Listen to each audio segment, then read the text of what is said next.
283 सीटों पर वोटिंग हो चुकी है और बहुमत के लिए आंकड़ा होता है 272, यानी 272 के आंकड़े से और 11 ज्यादा सीटों पर वोटिंग हो चुकी है, कंप्लीट हो चुकी है। 272 सीटें सरकार बनाने के लिए चाहिए और 283 सीटों पर वोट पड़ चुके हैं, यानी बहुमत लायक आंकड़ा इन 3 चरणों को मिलाकर ईवीएम में बंद हो चुका है। लेकिन फिलहाल तो नरेंद्र मोदी इस रेस के फेवरेट माने जा रहे हैं और उनका टारगेट सिर्फ 272 नहीं बल्कि 400 का है।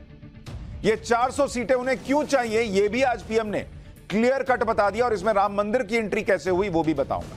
कर्नाटक की बाकी बची जो 14 सीटें थी उन पर भी मतदान हो गया।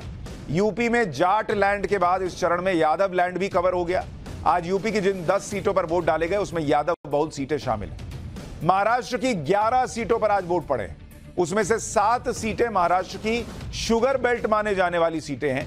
पिछले बार 11 में से 7 सीटें बीजेपी ने जीती थी। इसके अलावा मध्य प्रदेश की 8 सीटें, छत्तीसगढ़ की 7, बिहार की 5, असम की 4 और बंगाल की 4 सीटों पर मतदान हुआ। दादर नगर हवेली की 1, दमन दीव की 1 और गोवा की 2 सीटें, यानी कुल मिलाकर 11 राज्यों की 93 सीटों पर मतदान हुआ है।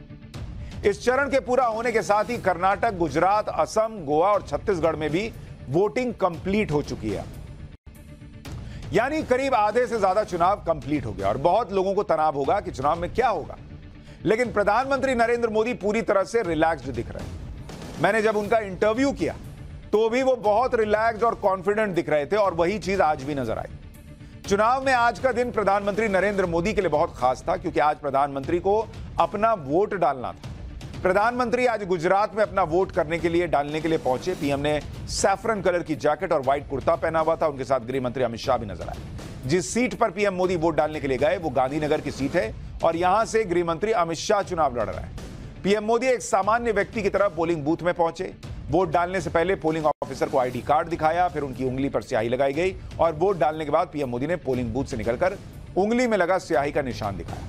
वहां लोग पीएम मोदी को देखने के लिए, उनसे मिलने के लिए बड़ी संख्या में जुट गए थे। पोलिंग बूथ से कुछ दूरी पर उन्हें देखने वाले जो उनके फैंस खड़े थे, उनकी देखिए किस तरह से भीड़ थी नरेंद्र मोदी की एक झलक पाने के लिए।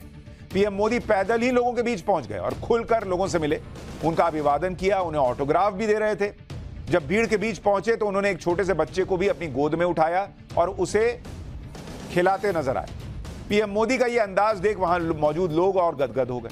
वोट देने के बाद पीएम मोदी और अमित शाह काफी दूर तक इसी तरह पैदल चले। देखिए, क्योंकि वो गुजरात से हैं और देखिए किस तरह से लोगों से उनका कनेक्ट है और यही बात लोगों को उनसे जोड़ देती है। गुजरात में अपनी पुरानी यादों को ताजा भी उन्होंने किया क्योंकि यहीं से पीएम मोदी और अमित शाह ने अपनी राजनीति की शुरुआत की। आज ये दोनों दिग्गज एक साथ अहमदाबाद की सड़कों पर पैदल निकले तो लोगों को वो दौर भी याद आ गया जब नरेंद्र मोदी और अमित शाह की जोड़ी ने इन्हीं सड़कों पर एक कार्यकर्ता की तरह मेहनत की थी। आज पीएम मोदी वोटिंग के लिए गुजरात में थे। पीएम मोदी का परिवार गुजरात में एक साधारण परिवार की तरह रहता है। आज पोलिंग स्टेशन पर पीएम मोदी के बड़े भाई भी नजर आए। पीएम मोदी ने वोट डालने से पहले अपने बड़े भाई का पहले आशीर्वाद लिया, तब जनता का आशीर्वाद लेने के लिए गए। वोट डालने के बाद पीएम मोदी ने यह भी बताया कि वो कैसे एक दिन में कितने सारे राज्य कवर कर रहे हैं, कितनी रैलियां कर रहे हैं। यानी एक तरह से पीएम मोदी ने मैसेज दिया कि उनका 400 सीटों का टारगेट पक्का है और वो इसके लिए एक्स्ट्रा एफर्ट ले रहे हैं, ज्यादा प्रचार कर रहे हैं। एक बार प्रधानमंत्री मोदी को सुनिए, फिर आपको बताऊंगा कि तीसरे चरण में किसका पलड़ा ग्राउंड रिपोर्ट में भारी दिख रहा है। देशवासी ज्यादा से ज्यादा मतदान करें। आज तीसरे चरण का मतदान है। अभी और करीब करीब 3 सप्ताह चुनाव अभियान चलेगा। 4 मतदान के दौर आगे भी हैं। मेरा गुजरात में मतदान के नाते यही एक जगह है जहां मैं रेगुलर मतदान करता हूं और अमित भाई यहां से भारतीय जनता पार्टी के उम्मीदवार के रूप में चुनाव लड़ रहे हैं। मैं कल रात को ही आंध्र से आया हूं, अभी गुजरात में हूं। मध्य प्रदेश जाना है, महाराष्ट्र जाना है, फिर तेलंगाना जाना है। तीसरे चरण के दौरान 11 राज्यों में वोटिंग हुई। अलग अलग राज्यों में अलग अलग मुद्दों पर जनता ने मतदान किया। आपको पहले बिहार का हाल दिखाता हूं, जहां तीसरे चरण में 4 सीटों के लिए वोटिंग हुई। बिहार से एक ग्राउंड रिपोर्ट देखिए। मुद्दा तो जो काम करेगा उसको वोट करेंगे, वही है। हाँ, झंझारपुर निर्वाचन आयोग है, जिसका काम अच्छा रहा उसको वोट करेंगे, किए हैं हम लोग। जैसे कि ये एमपी का चुनाव है तो राष्ट्रीय मुद्दा ही प्राइमरी रहता है, लोकल मुद्दा तो विधायकी चुनाव में या फिर मुखिया इलेक्शन में रहता है। तो वैसे हम लोग रामप्रीत मंडल जी से जो अभी के सिटिंग एमपी हैं उनसे बिल्कुल भी खुश नहीं है। मजबूरी बस मोदी जी के नाम पे ही वोटिंग हुआ है। हम लोग सारे युवा जो हैं इस बार संकल्पित हैं बदलाव के लिए, क्योंकि हमने पिछला 10 वर्षों का कार्यकाल देखा है। जिस विश्वास के साथ हम लोगों ने मोदी जी को चुना था, उस विश्वास पे वो खड़े नहीं उतरे हैं। जो मुद्दा था हमारा विकास से है, जो कि हमारे माननीय प्रधानमंत्री जी के द्वारा इतने विशिष्ट कार्य किए गए हैं। खास करके हमारे तरफ जो रोड से लेके इलेक्ट्रिसिटी तक, और खास करके जो गरीब तबके से जो लोग आते हैं जिनको 5 लाख का जो आयुष्मान कार्ड। मोदी जी को किस तरह से देखते हैं? अच्छा देखते हैं हम लोग, उन्हीं के नाम पर तो वोट देते हैं। अभी जो वो कुंदन मंडल खड़ा है उसको हम लोग थोड़े वोट दें, हम तो मोदी को हम लोग वोट दिए। कैंडिडेट नहीं है, मोदी का चेहरा देख के। मोरार की एकदम राइट। अच्छा, ये सेंटिमेंट कई जगहों पर सुनने को मिल रहा है कि कैंडिडेट कौन है इससे फर्क नहीं पड़ता, नरेंद्र मोदी के चेहरे पर वोट डाल रहे हैं। या लोग ये भी कह रहे हैं कि जो सांसद हैं उनसे नाराजगी है, लेकिन नरेंद्र मोदी को जिताना है इसलिए वोट डाल रहे हैं। कई लोग परिवर्तन की भी बात कर रहे हैं, लेकिन जो चीजें दिख रही हैं वो आपको ग्राउंड रिपोर्ट दिखा रहा हूं। ये बिहार में लोग क्या कह रहे हैं। इसी तरह आज मध्य प्रदेश की 8 सीटों पर वोट पड़ा है और एमपी में कैसे मतदान हुआ, जनता ने किन मुद्दों पर वोट डाला। भोपाल से आपको एक ग्राउंड रिपोर्ट दिखाता हूं, भोपाल में लोग क्या बोल रहे हैं। मतदान को लेकर लोगों का उत्साह देखते ही बन रहा है। राजधानी भोपाल में तो कम से कम वोटिंग प्रतिशत बेहतर है। अभी फिलहाल कई जगह पे कतारें लगी हुई हैं। जो देश की प्रगति करेगा वो उसको देना चाहिए वोट। नजर में प्रगति है नहीं, अभी 10 साल से ज्यादा हुई है। पहले से बहुत ज्यादा बदलाव हुआ है और एजुकेशन में स्पेशली हुआ है, लेकिन अभी और भी बहुत सारा बदलाव होना बाकी है। कि मोदी जी जब से आए काफी कुछ सुधार हुआ है और आगे भी उम्मीद करते हैं कि शायद और भी अच्छा सुधार होगा। डेवलपमेंट के मुद्दे हैं कि डेवलपमेंट अच्छा हो रहा है और आगे और अच्छा हो, बस यही चाहत रहेगी हमारी। तो यानी मध्य प्रदेश में भी कई लोग डेवलपमेंट को मुद्दा मानकर वोट करते दिखे हैं। कईयों को लग रहा है कि भाई डेवलपमेंट अच्छा हो रहा है, इसको कंटिन्यू रखना है, डेवलपमेंट को आगे बढ़ाना है। इस तरह की बातें लोग कैमरे पर कर रहे हैं। उसी तरह प्रधानमंत्री नरेंद्र मोदी का कॉन्फिडेंस भी है, उनकी बॉडी लैंग्वेज, उनका रिलैक्स मूड, ये सब बताता है कि चुनाव किस दिशा में जा रहा है। वैसे भी तीसरे चरण को लेकर बीजेपी पूरी तरह से कॉन्फिडेंट थी, क्योंकि जिन 93 सीटों पर आज वोटिंग हुई है उसमें पिछले चुनाव में बीजेपी ने एक तरह से क्लीन स्वीप जैसा ही किया था। आज जिन सीटों पर वोटिंग हुई उनमें आपको 2019 का रिजल्ट बताता हूं। इन 93 सीटों पर 2019 में क्या हुआ था। तीसरे चरण की जो 93 सीटें हैं, 93 सीट, और इसका 2019 का रिजल्ट देखिए। 2019 में क्या हुआ था, इसमें बीजेपी ने 72 सीट जीती थी, 72 सीट, और कांग्रेस को मात्र 4 सीट आई थी, 4 सीट जीती। यह हाल था।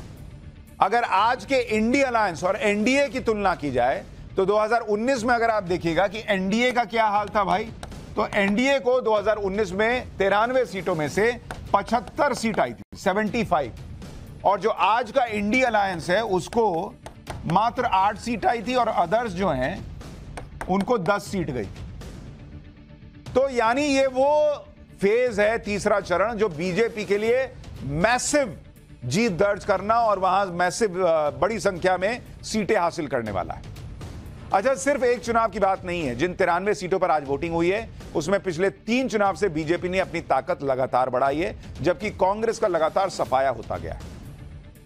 2009 में बीजेपी के पास 93 में से 47 सीटें हुआ करती थी, जो कि 2014 में बढ़कर 67 हुई और 2019 में बढ़कर 72 पर पहुंच गई।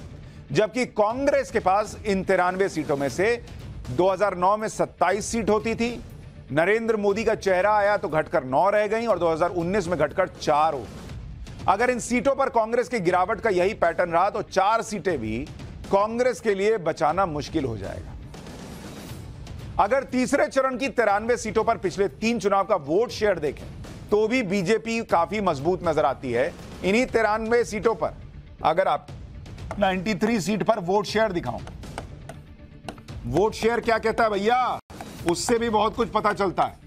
तो वोट शेयर अगर आप देखिएगा 2009 का, अगर आप देखिएगा 2009 में बीजेपी का वोट शेयर आपको बता रहा हूं, ये बीजेपी का वोट शेयर 32.46% था। 2014 में जब नरेंद्र मोदी के चेहरे पर चुनाव लड़ा गया तो ये 32 से 11% बढ़कर सीधा 43.09% पे पहुंच गया। और जब 2019 में 5 साल की एंटी इनकम्बेंसी थी, उसके बावजूद ये 3% और बढ़कर 46.91%, मतलब ऑलमोस्ट 47% पे पहुंच गया। ये बीजेपी ने गेन किया। और कांग्रेस का क्या हाल रहा भाई, कांग्रेस का भी आपको हाल दिखाता हूं। कांग्रेस 2009 में इन 93 सीटों पर करीब 34% वोट पाती थी, 33.63%। 2014 में आप देखिए कांग्रेस जो है वो घटकर 27% के आसपास आ गई, और 2019 में कांग्रेस घटकर करीब 25% पर आ गई। तो कांग्रेस लगातार गिर रही है और बीजेपी लगातार इन 93 सीटों पर बढ़ रही थी। और अभी भी लोग डेवलपमेंट की बात कर रहे हैं, तो किस तरफ जा रही हैं चीजें वो अंदाजा लगता है। बीजेपी किस तरह से तीसरे चरण की सीटों पर मजबूत है, उसका अंदाजा इसी बात से लगाइए कि ऐसी बहुत सीटें हैं जिन्हें एक बार नहीं, 2 बार नहीं, 3 बार से बीजेपी जीत रही है। आपको आंकड़े बताता हूं। तीसरा चरण 93 सीटों का है, जिसमें लगातार 3 बार जो सीटें बीजेपी ने जीती हैं उनकी संख्या 42 है। ऐसी सीटें कांग्रेस के खाते में 1, सपा के खाते में 1 और एनसीपी के खाते में 2 रही। यानी 42 सीटें, 93 में से 42 सीटें बीजेपी 3 बार से जीत रही है। बीजेपी का सबसे बड़ा गढ़ तो गुजरात है। गुजरात की सभी 26 सीटों पर आज वोट पड़ गए। गुजरात में बीजेपी के लिए कोई चैलेंज ही नहीं है। वहां पर 1998 से बीजेपी की सरकार है। 2022 के विधानसभा चुनाव में गुजरात में बीजेपी ने इतनी सीटें जीत ली थी जो गुजरात के इतिहास में किसी पार्टी ने नहीं जीती। यानी गुजरात में एक तरफा मामला बताया जा रहा है। आज गुजरात में बड़े बड़े लोगों ने वोटिंग की। अमित शाह ने भी अपने परिवार के साथ वोट डाला। यूपी की राज्यपाल आनंदीबेन पटेल ने अहमदाबाद में वोटिंग की। क्रिकेटर रविंद्र जडेजा पहुंचे थे अपनी पत्नी के साथ वोट डालने के लिए। बीजेपी विधायक रेबाबा ने भी अपना वोट डाला। उद्योगपति गौतम अडानी ने भी अहमदाबाद में वोटिंग की है। गौतम अडानी ने भी अपने परिवार के साथ वोटिंग आज करते हुए वो नजर आए। गुजरात में लोकसभा की 26 सीटें हैं और 2 चुनाव से लगातार सभी सीटें यहां पर बीजेपी जीत रही है। इससे पहले भी गुजरात में ज्यादातर सीटें बीजेपी ही जीतती थी, लेकिन जब प्रधानमंत्री नरेंद्र मोदी का चेहरा रहा तो क्लीन स्वीप होता रहा। क्योंकि अगर आप देखेंगे गुजरात की 26 सीटों में 2009 में 15 बीजेपी जीती, लेकिन 14 और 19 में 26 की 26 सीटें बीजेपी के खाते में आ गई। जब इस तरह से प्रधानमंत्री नरेंद्र मोदी की लहर हो तो विपक्षी भी घबरा जाते हैं कि बॉस कुछ सीटें मिलेंगी या कुछ भी नहीं मिलेगा। क्योंकि 2014 और 19 की लहर में विपक्ष का इतना बुरा हाल हो गया था कि विपक्ष के बड़े बड़े नेता अपना गढ़ नहीं बचा पाए। तीसरे चरण में भी विपक्ष के बड़े गढ़ दांव पर है। इनमें खास तौर पर यूपी में अखिलेश यादव और उनके परिवार का गढ़ शामिल है, क्योंकि तीसरे चरण में उन्हीं के इलाके में वोटिंग हुई है। अखिलेश यादव ने तो तीसरे चरण में पूरी ताकत लगा दी। आज अखिलेश यादव ने भी अपना वोट डाला। उनकी पत्नी डिंपल यादव ने भी वोट कास्ट किया। दोनों ने सैफई में मताधिकार का प्रयोग किया। तीसरे चरण में अखिलेश के परिवार के 3 लोगों की सीटें थीं। इनमें मैनपुरी से डिंपल यादव थी, अखिलेश यादव की पत्नी है, बदायूं से आदित्य यादव थे जो शिवपाल यादव के बेटे हैं, और फिरोजाबाद से अक्षय यादव जो रामगोपाल यादव के बेटे हैं। इन तीनों के लिए आज वोट पड़े। तीसरे चरण की वोटिंग में यूपी में कुछ बवाल भी हुआ। जैसे यूपी में कुछ सीटों पर समाजवादी पार्टी ने आरोप लगाया कि मुस्लिम वोटर्स को वोट डालने से रोका जा रहा है। समाजवादी पार्टी ने आरोप लगाया कि आगरा कैंट में बूथ नंबर 319 पर पुलिस मुस्लिम मतदाताओं को धमकाकर वोट डालने से रोक रही है। इसी तरह से समाजवादी पार्टी ने आंवला में भी वोटिंग में गड़बड़ी का आरोप लगा दिया। समाजवादी पार्टी ने लिखा कि आंवला के फरीदपुर में बूथ नंबर 195 पर मुस्लिम मतदाताओं को पुलिस परेशान कर रही है। समाजवादी पार्टी आरोप तो लगा रही है, लेकिन समाजवादी पार्टी के ही नेता भी हंगामा कर रहे हैं। आप संभल की तस्वीर देखिए। संभल में समाजवादी पार्टी के प्रत्याशी जियाउर रहमान और पुलिस में काफी देर तीखी कहासुनी हुई। समाजवादी पार्टी के कैंडिडेट जियाउर रहमान की गाड़ी में 4 लोग सवार थे और वो वोटिंग का जायजा ले रहे थे। इस बात को लेकर पुलिस ने आपत्ति दर्ज कराई। पुलिस का कहना था कि बिना अनुमति ये सभी लोग बूथ पर घूम रहे। काफी देर तक हंगामे का माहौल बना रहा। संभल में मतदान शांति के साथ हो गया हो और फर्जी वोटिंग न होने पाए, इसको लेकर पुलिस भी सख्त दिखी। पुलिस अधिकारियों ने लोगों को बुलाकर समझाया भी कि जिनका वोट है वो बिना डरे वोट डालें, लेकिन अगर किसी ने फर्जी वोटिंग करने की कोशिश की तो उनके खिलाफ कड़ी कार्रवाई की जाएगी। सुनिए एक बार। 7 तारीख का मतदान है तो आप अपना वोट डालें, उसके लिए हम तुम्हें नहीं कह रहे, पर ये फर्जी जो तुमने किया, जो और फर्जी डालना चाह रहे हैं, जो कुछ पहले दिन से आके यहाँ रुक जाते हैं वोट डालेंगे, तो उन्हें बता देना कि इस बार सख्त कार्रवाई होगी। कोई भी ऐसे नहीं छूटेगा, कोई वोट डाल देगा फर्जी। समझ आई बात? मुस्लिम वोटर्स को लेकर इतना बवाल और हंगामा इसलिए हुआ क्योंकि तीसरे चरण की कई सीटों पर मुस्लिम वोटर्स का बड़ा प्रभाव है। जैसे जिस संभल की बात कर रहा हूं, वहां करीब 9 लाख मुस्लिम वोटर्स हैं। बदायूं में 3.5 लाख मुस्लिम वोटर्स हैं। आंवला में करीब 3.5 लाख। आगरा में मुस्लिम वोटर्स 2.25 लाख के करीब है। बरेली में 6,65,000। फतेहपुर सीकरी में 1 लाख से ज्यादा मुस्लिम वोटर्स हैं।